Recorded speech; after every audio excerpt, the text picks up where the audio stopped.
শাড়িটা, পুরো শাড়িটাই কাজ করা, পুরো শাড়িটাই। কালারটাও ভালো। এই যে ক্যাটলগ দেখতে পাচ্ছেন, এই পুরো এইরকম ডিজাইনের হবে, পুরো ফুল বডিটা হচ্ছে শাড়িতে কাজ দেখতে পাচ্ছেন, ঠিক একই same to same.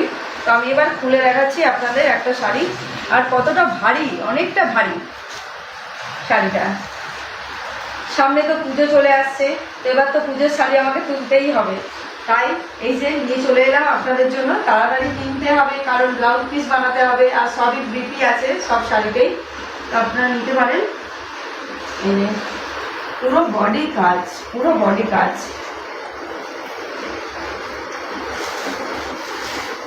Full body কাজ। আঁচলটা কত সুন্দর দেখতে লাগছে, আর এইরকম করা আছে পুরো আঁচলটাতে। এগুলো পরা থাকলে সুন্দর লাগে শাড়িগুলো। যে কেমন দেখতে লাগছে দেখুন তো, ভালো লাগছে? অবশ্যই জানাবেন, আর আপনাদের যদি কারো লাগে অবশ্যই জানাবেন।